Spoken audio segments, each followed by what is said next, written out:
और इसी के साथ राजस्थान विधानसभा से जुड़ी एक बड़ी खबर सामने आ रही है, जहां पर भाजपा ने अपनी 5वीं सूची जारी कर दी है। आपको बता दें कि इसमें 15 प्रत्याशियों की लिस्ट जारी की गई है। इस वक्त की एक बड़ी खबर राजस्थान विधानसभा चुनाव से आते हुए, जहां बीजेपी ने अपनी प्रत्याशियों की 5वीं लिस्ट जारी कर दी है, जिसमें 15 उम्मीदवारों को जगह दी गई है। इस वक्त की एक बड़ी खबर सामने आते हुए, जहां पर भाजपा की 5वीं सूची जारी हो गई है। आपको बता दें कि लगातार पार्टी जो है अपनी सूचियां जारी कर रही है, और इसी क्रम में भाजपा की तरफ से भी इंतजार था 5वीं सूची आने का। तो ऐसे में 15 प्रत्याशियों को जगह दी गई है। बता दें कि 18 लोगों की सूची जो है, 18 सीटों की सूची जो है वो जारी करनी थी। ऐसे में उसके बाद में भाजपा ने कुछ प्रत्याशियों की सूची जारी की और अब 15 उम्मीदवारों की लिस्ट एक बार फिर से जारी कर दी गई है।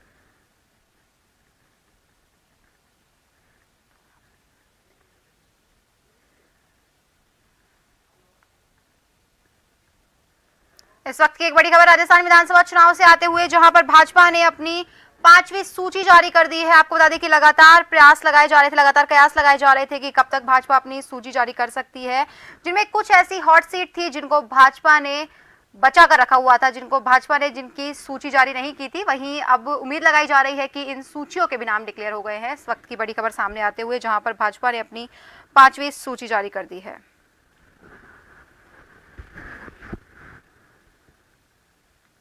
इस दौरान कई नए चेहरों को उतारा गया है। आपको बता दें कि इससे पहले 184 सीटों पर भाजपा अपने प्रत्याशी घोषित कर चुकी है और अब 15 सीटों पर जारी कर दी गई है। और वहीं इस खबर की ज्यादा जानकारी के लिए हमारे संवाददाता अनिल सेन सीधा हमारे साथ ऑनलाइन पर जुड़ चुके हैं। अनिल, भाजपा ने 15 प्रत्याशियों की 5वीं सूची जारी कर दी है और अब तक भाजपा, आपको बता दें कि पहले 184 उम्मीदवारों के नाम की घोषणा कर चुकी थी और अब 15 उम्मीदवारों की लिस्ट और जारी कर दी गई है। ऐसे में आपसे जानना चाहेंगे कि क्या कुछ पूरी जानकारी है और अब तक कितने नामों की घोषणा भाजपा की तरफ से पूरी की जा चुकी है? देखिए, 15 नामों की सूची जारी हुई है, 5वीं सूची है, लेकिन सबसे बड़ा नाम अगर इसमें देखा जाए छापरा सीट को अगर देखें, उपेन्द्र यादव का नाम यहाँ पर आया है। बेरोजगारों के लिए काफी काम किया है। लगभग 11 से 12 साल तक हमने देखा कि बेरोजगारों के हितों के लिए काफी मुद्दे भी उठाए थे। सरकार की चाहे बीजेपी की उस समय रही हो फिर या कांग्रेस की रही हो, दोनों तरफ से बेरोजगारों की मांगों को लेकर, भर्तियों की मांगों को लेकर, परीक्षाएं करवाने की आयोजित मांगों को लेकर काफी बार आंदोलन किए थे। इस बार पुलिस से भिड़ंत भी हुई थी कई बार और लाठियां तक खानी पड़ी और जेल भी जाना पड़ा। लेकिन यहाँ पर अब उपेन्द्र यादव को जो है वो सूची में शामिल किया गया है। छापरा सीट से यहाँ पर टिकट दी गई है, यानी कि कांग्रेस ने जो नाम घोषित किया उसके तुरंत बाद में उपेन्द्र यादव को टिकट देना अपने आप में छापरा सीट को एक रोचक मुकाबला कहा जा सकता है। और यहाँ पर राव राजेंद्र जो पूर्व विधानसभा उपाध्यक्ष थे, उनका टिकट शायद जो वो मुश्किल यहाँ पर कहा जा सकता है। लेकिन दूसरी तरफ रवि नैयर आदर्श नगर से टिकट दी गई है। यहाँ पर पूर्व प्रदेश अध्यक्ष अशोक परनामी का टिकट कट गया है और उसकी जगह अब जो रवि नैयर, हमने देखा था कि सामाजिक कार्यकर्ता के तौर पर, और हाल ही में जो जयपुर ब्लास्ट हुआ था उसका डिसीजन जब आया उसको तो उस डिसीजन के खिलाफ काफी आंदोलन भी खड़ा किया गया था। तो रवि नैयर की उसमें बड़ी भूमिका रही थी। विजय बंसल को टिकट दिया गया, भरतपुर से नाराज चल रहे थे और हमने देखा था कि संगठन से कुछ दूरियां भी बढ़ रही थी, लेकिन यहाँ पर अब मैनेज किया गया है और विजय बंसल को जो है टिकट यहाँ पर देते हुए उम्मीदवार यहाँ पर घोषित किया गया है। नेता अशोक शर्मा राजा खेड़ा से टिकट दी गई है।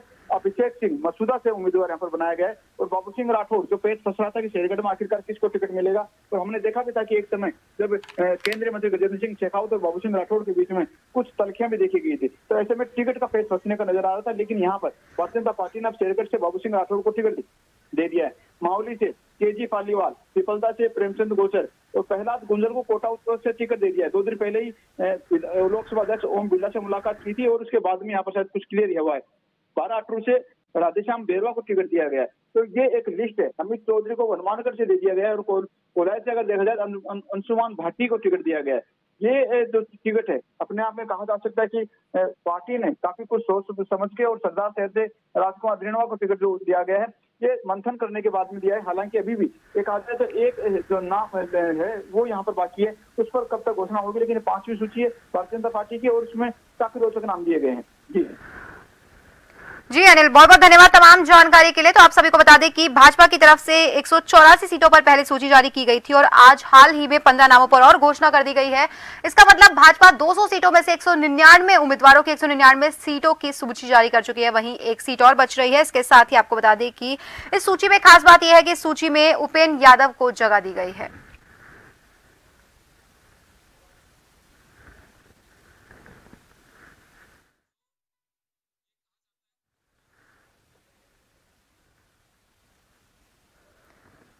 आपको बता दें कि भाजपा ने अपनी तरफ से 15 नामों की सूची जारी की है, जहां शाहपुरा से उपेंद्र यादव को टिकट मिला है। इसके साथ ही आपको बता दें कि आदर्श नगर से रवि नैयर को टिकट दिया गया है। 15 उम्मीदवारों के नाम की घोषणा की गई है। इस लिस्ट में कई नए चेहरों पर दांव खेला गया है। हनुमानगढ़ से डॉक्टर अमित चौधरी, तो वहीं कोलायत से अंशुमन सिंह को टिकट दिया गया है। इसके साथ ही आपको बता दें कि भाजपा की तरफ से लगातार सूचियों का इंतजार था। भाजपा ने अपनी पहली लिस्ट में 41 विधानसभा सीटों पर उम्मीदवारों की घोषणा की थी, तो वहीं दूसरी लिस्ट में 83 नामों के लिए घोषित किया था। वहीं तीसरी चौथी लिस्ट में मिला के 60 प्रत्याशियों की सूची जारी की गई थी। और अब आपको बता दें कि आज भाजपा ने अपनी 5वीं सूची जारी करते हुए 15 नामों की और घोषणा कर दी है। वहीं टोटल अब तक भाजपा 199 नामों की घोषणा कर चुकी है, जबकि एक विधानसभा सीट का अभी भी ऐलान होना बाकी है। इसके साथ ही आपको बता दें कि इस नई लिस्ट में बेरोजगार संघ के प्रदेशाध्यक्ष उपेंद्र यादव को शाहपुरा से उतारा गया है।